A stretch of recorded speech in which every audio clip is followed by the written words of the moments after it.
Hi everybody, I'm back with a new review, but this time it's going to be a little different. Normally my reviews are very lengthy. They usually last longer than 30 minutes. They're very edited. They have transitions. They have photos. They have almost kind of like a script that I loosely follow. When I watch a movie, I will usually watch it multiple times. I'll take lengthy, detailed notes on it. I'll collect my thoughts. I may look up interviews with the director or the cast. I may even do research on psychological topics or various other things, maybe even societal pieces or newsworthy articles. And I'll collect as much data as possible, and I will include those in my videos, kind of like what you might have seen in the last movie review on this channel. And those videos normally take a long time to prepare for, to review, to film, to edit. And not all movies really require that from me. Sometimes I watch movies and I enjoy them, but they don't really require that level of in-depth analysis. And sometimes I didn't really get as much from a movie or enjoy a movie to that level to want to review it in such a way. So for that reason, I figured I would create something called Quickie reviews. And Quickie reviews may not have the flashiness of fancy editing. It may not have the length of 30 plus minutes. They may be more like 15, 20 minutes in length.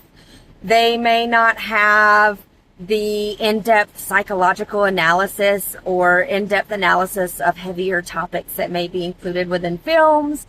They may not have the lengthy notes, and they may seem a little more scattered. They may not have a super in-depth score from me, but they will have kind of a shortened version of what my normal reviews have. But they will involve maybe more recent films or films that I just didn't really dive into to the same extent as I do with my more lengthier reviews. And so for that purpose, I wanted to put a couple of these on my channel so that you can kind of get a few short quickie reviews in between some of my lengthier ones, so that you don't get such a large gap in between time frames of my reviews. As well as I have a few more special things coming to the channel that are different than my normal lengthy reviews that I can't wait to share with you as well. So I hope you enjoy this. I hope you still get something out of it. And I hope that if you find some kind of interest in this movie review, you go and check out this movie and maybe enjoy it. And if not, then maybe I give you something that can serve maybe as a warning. I don't know. We'll see. But let's get into the review. So let's talk about this new movie that just hit Shudder called Saccharine. A lot of people on YouTube are talking about Saccharine. It's a 2026 rated R horror, about an hour and 52 minutes long. And honestly, I loved it. I thought it was great. It got a 5.9 out of 10 on IMDb, a 71% on the tomato meter on Rotten Tomatoes. Although it did get a 52% by the audience on the popcorn meter, it did kind of hit both sides of the audience. There's some people who love it and some people who hated it. And then on Letterboxd, it got a 3.1. I will share my Letterboxd score with you in just a moment when I talk about how I felt about it. You can watch it on a variety of streaming platforms, but like I said, it can be easily found and streamed on Shudder if you have the Shudder app. Again, I am not sponsored by any of these apps. I'm not sponsored by anybody, so you get honest reviews here from me. Now, what is Saccharine about? Well, just a little background. It's an Australian supernatural body horror film, and it was directed by a woman named Natalie Erica James. And it is about a medical student who eats human ashes for weight loss and becomes haunted by the ghost of those ashes from the person that she consumed. This film, it explores themes of like body image, eating disorders, societal pressures, especially on like women in particular. It blends the psychological elements of like how your own body image and like how you want to appear to others can like play an effect on you and like your own personal life. It blends that with body horror, but it also has gotten mixed reviews because some people feel that it was not especially sensitive to people who may have eating disorders or people who may be overweight or people who may have issues with body image. There are people that may not particularly enjoy the way these topics are addressed or being perceived in this movie. Our main character is Hannah, but she is this young girl and she is what I assume is a medical student, and she is in this medical school and she is currently working on a body that's been, I guess, dedicated to science. And this particular body that her and her fellow students that are in her group are working on is particularly large. It is a larger woman, and they give this larger woman this somewhat unkind name of Big Bertha. And while they are dissecting this woman and doing their studies, Hannah meets a girl that I guess she grew up with or had some kind of past with. And while she meets this girl, she's realized that this girl has lost an immense amount of weight. And impressed by this, she kind of speaks with her, and through this conversation, she realizes that this girl took some kind of miracle pill. And within that pill, she is trying to figure out what it is about this pill that helped her lose all this weight. And because Hannah is a medical student, she has come to the conclusion that it is actually human ashes inside of the pill. And because she cannot, as a poor medical student, afford these pills for a lengthy amount of time to be able to lose the weight that Hannah wishes that she would lose, which, by the way, can I just say that the actress that they put in a heavier, and I say heavier because in my opinion, her character in the beginning of the movie is not even what I would consider an obese or a larger woman, but the character saw herself as being overweight, and she was in prosthetics in the beginning of the movie because the way she looks towards the end of the movie is more what the actress actually looks like in real life. And that is also some of the controversy with the movie. I think some people have some opinions about some of the prosthetics and the way certain overweight figures look in the movie. You know, this is a smaller movie. It premiered at Sundance. It was filmed in Australia, so chances are it was probably very hot in those prosthetics. I'm not here to judge, you know, what was done on what kind of budget. In terms of, you know, this actress's portrayal of how she felt being whatever weight that she deemed as inappropriate in this movie, I mean, I felt it was true. I felt it was true to how a lot of women feel, whether they actually are obese or not. A lot of women or even men might feel that they're uncomfortable in their own body and might feel that it's inadequate in some kind of way, even if other people don't perceive them that way. Just like I said, I actually didn't think she was large at all in the beginning of this movie. Perceptually, she felt she was overweight. And a lot of that you find throughout the movie comes from her home life and her upbringing and her parents and some generational trauma, which this movie also dives into. And I thought that was probably one of the strongest parts of this movie, is that this movie doesn't just give like, oh, girl sad, she thinks she's fat, she takes diet pill and loses a bunch of weight. That's not what this movie does. This movie actually dives into where Hannah's getting all these ideas in her head about weight loss and her own self-image and her own self-worth and how it's tied to this image of like weight and her own value and the stock that she has and who she is.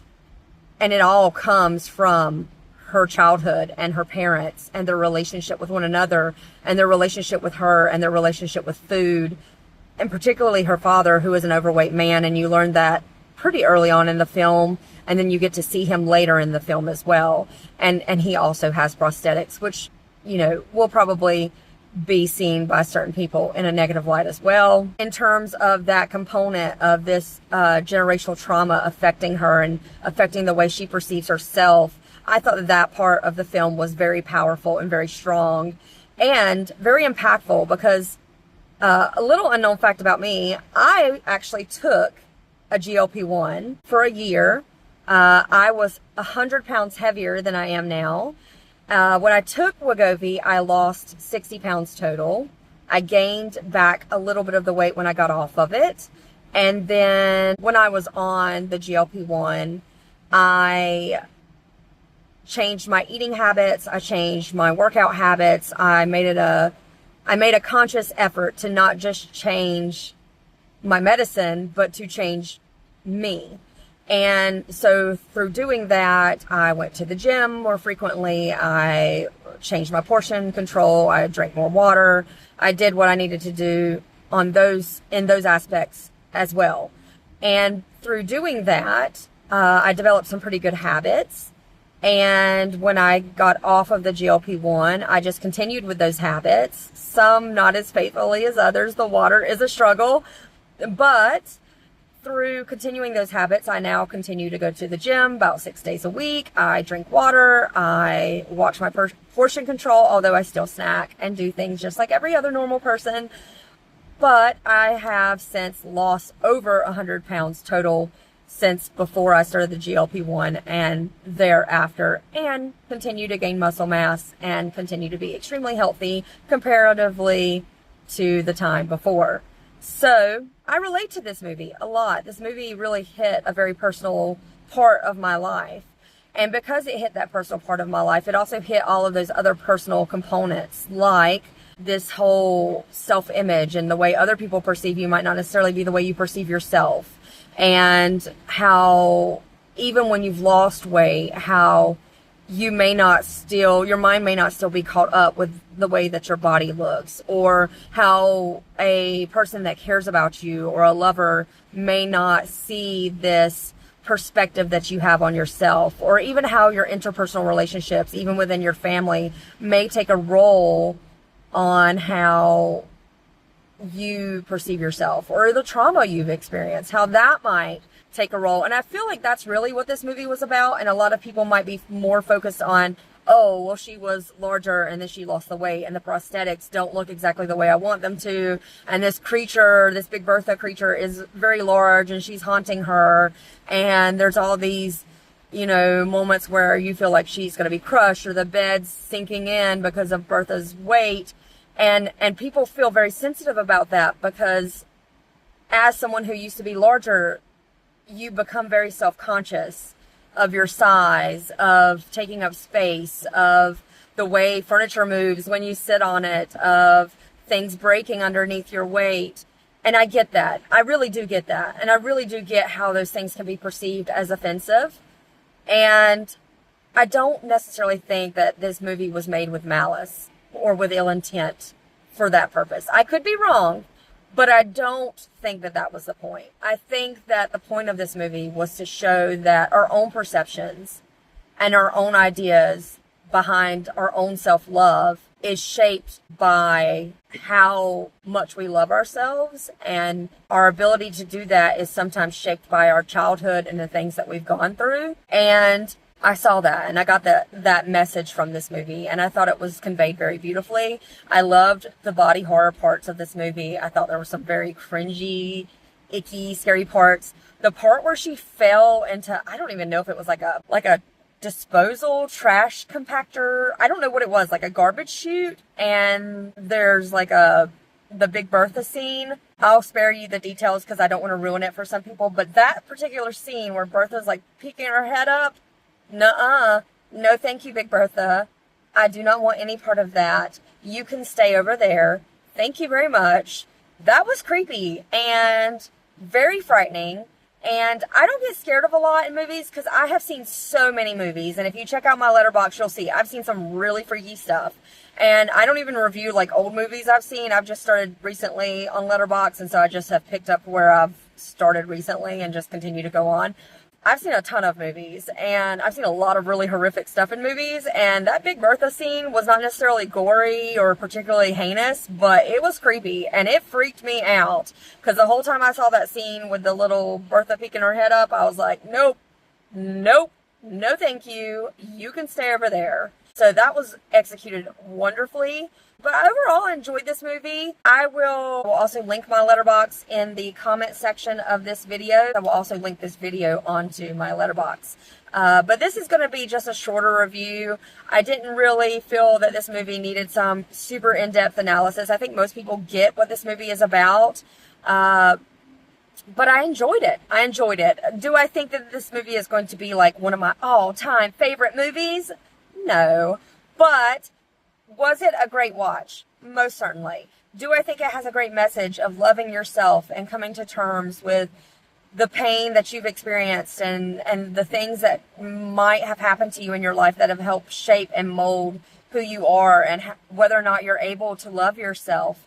Yes, I do. I do think this movie helps you realize that sometimes the things that hurt you help you bully yourself.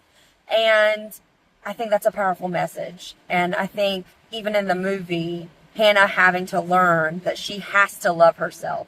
That no matter the amount of weight she loses, no matter the amount of people telling her that she's beautiful, no matter the amount that society tells her that she's perfect, it's not going to matter. Because that feeling on the inside is what matters.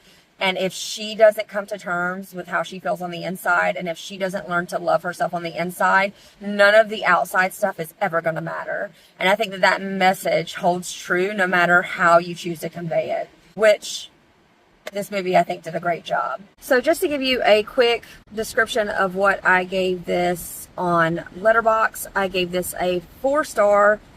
Sometimes I go back and rewatch movies and my score may waver just slightly, but I think that this score of 3.1 that it did get from the majority of the audience on Letterboxd is a bit unfair. This movie had a lot to it. It had prosthetics, it had creepy atmosphere, it had wonderful lighting, it had great sound effects and mood music, it had wonderful acting, it had build-up and tension. It was almost 2 hours long, and there was a lot to it for this to be such a unheard of movie. It had a unique storyline.